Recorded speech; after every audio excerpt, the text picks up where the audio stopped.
नमस्कार। माली समाचार हिंदी में आपका स्वागत है। मैं दिनेश माली। शरद पवार ने चुनावी राजनीति से संन्यास लेने के दिए संकेत। बोले कहीं तो रुकना पड़ेगा। आइए जानते हैं विस्तार से। एनसीपी एसपी के प्रमुख शरद पवार ने ऐसे संकेत दिए हैं कि वे अब कोई चुनाव नहीं लड़ेंगे।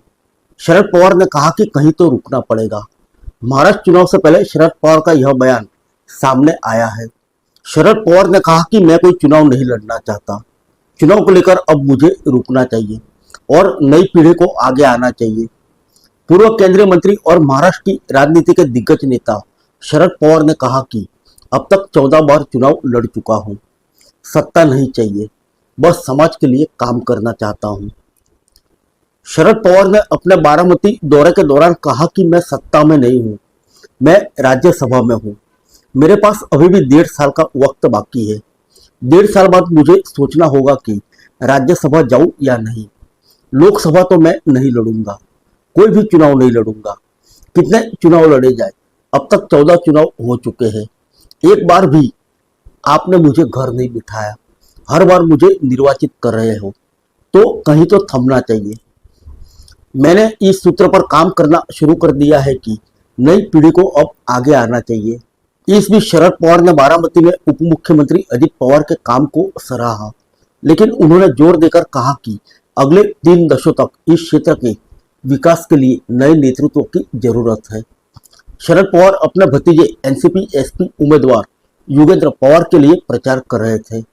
योगेंद्र 20 नवंबर को होने वाले विधानसभा चुनाव में अपने चाचा अजित के खिलाफ चुनाव लड़ेंगे।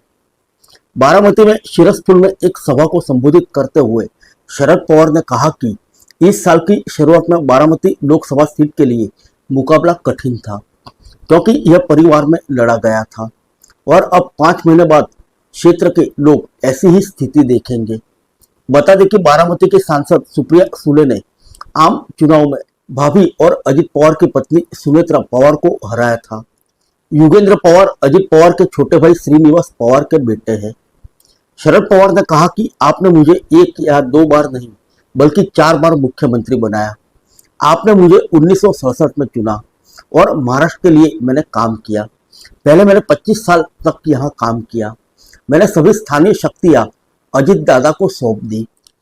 उन्हें सभी निर्णय लेने, स्थानीय निकाय, चीनी और दूध निकायों के लिए कार्यक्रम और चुनाव की योजना बनाने का काम सौंपा।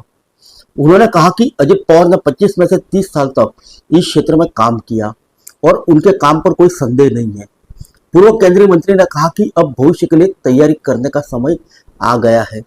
हमें नेतृत्व को तैयार करने की जरूरत है जो अगले 30 साल तक काम कर सके।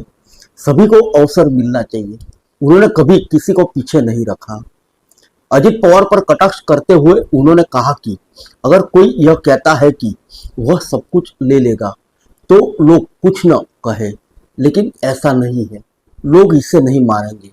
शरद पवार ने आगे कहा कि हालांकि वह वोट मांगने नहीं आए हैं, लेकिन बारामती के लोगों ने उन्हें कभी निराश नहीं किया। फिर मिलेंगे अगले बुलेटिन में अन्य किसी खबर के साथ। तब तक के लिए इजाजत दीजिए। नमस्कार।